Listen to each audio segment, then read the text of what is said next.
My name is Carmen and the channel is MANO Beyond Cancer. This is a space dedicated to all cancer survivors from around the world.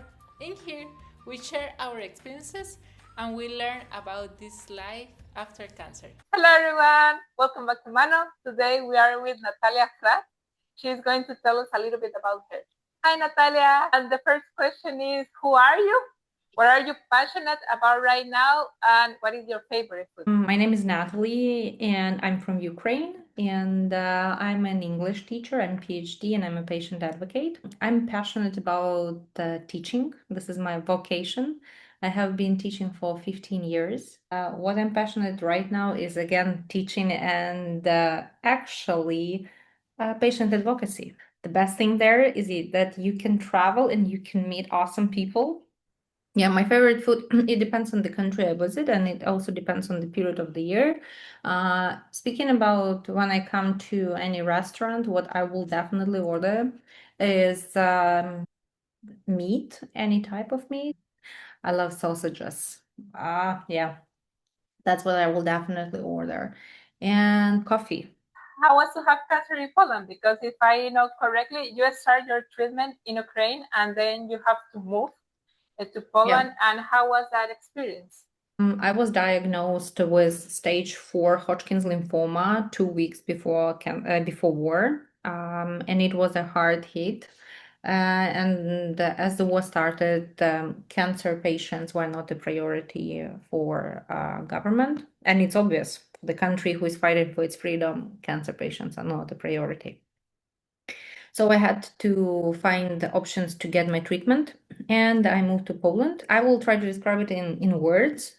It was kind of stressful because it's a new country, new ways of receiving treatment, and it's nothing like in Ukraine. The second of all, nice people. I would say that I was lucky to meet nice nurses and doctors, and everyone was very supportive. I would say nice hospitals. In Ukraine, we do have nice hospitals, but I was shocked with how clean. It was challenging because the system is different than the system in Ukraine, and not having the access to your doctor, and you have to write an email and you have to wait like for 3 days asking about your side effects. It was kind of like, whoa, but when he or she replies you like, I don't have anything right now, but I needed you like 2 or 3 days before. So feeling a little bit alone, as well as my family stayed in Ukraine. My husband stayed in Ukraine. He wasn't able to move here because of war. So I was here all alone. And I was also disoriented because in Ukraine, despite cancer, I had a career. I knew where I was going. But in Poland, it's like going back to zero. You have to start from very beginning. So it was stressful and it was disorienting. But generally, speaking about the treatment, it was nice. I still remember like the way how my nurses treated me, and when I shaved my head, they were like, "Oh, you have a very nice haircut." So it was very supportive. You felt, for a moment, you felt normal. Do you have some side effects that actually you like about having cancer? Yeah, I do. So I hated all the side effects except one. Before cancer, I was 50 kilograms, and after, like during the treatment, I started gaining because of hormones and steroids and whatever. So I definitely like my boobs. But unexpectedly, what I liked my bald head. When I was bald, I felt the most beautiful girl. Do you know many cancer survivors, and how can you describe them in one word? I know lots of cancer survivors working in patient advocate. They are all brave people. This is the first what comes up, and I have goosebumps. They are full of light. Um, they are unstoppable, beautiful. I always fascinate how people can, transform what cancer has taken from them into something beautiful. What is the stupidest thing or dumbest thing someone have ever told you about having cancer?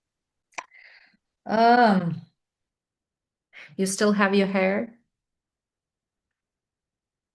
Like, Oh, yeah, I do.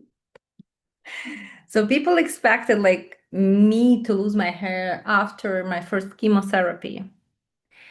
But that's not how it works. And the second thing, when I actually shaved my head, uh, people asked me like, am I cold in my head? And I was like, well, when it is like cold outside, I probably will be cold, but I got my cancer treatment in summer, so I wasn't cold. It was okay. And the third question, I don't consider it to be stupid because I would also ask this, but it was kind of weird for me to hear this, is whether I wash my head. I was like, yeah, I do wash my head.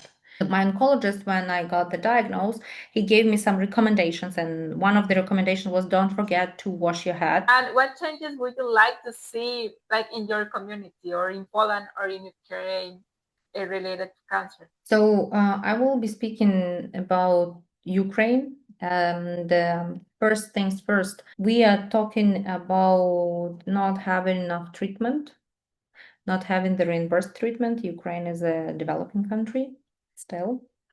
And with war, I think we got a step back in that.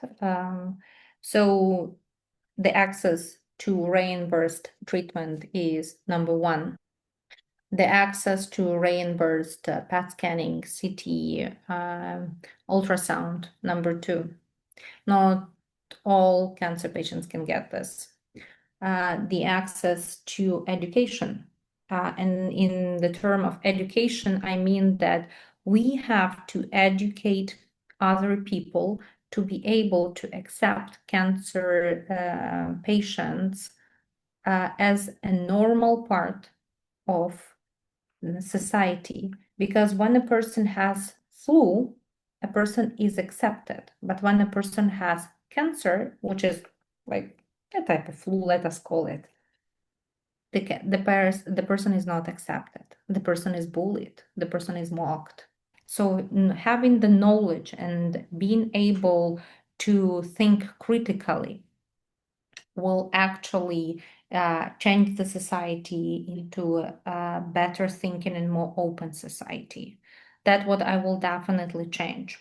I will definitely give the community, the Ukrainian community, more supportive groups and more supportive actions. Can you tell me in one word something that you were like this before having cancer and you are still like this after cancer?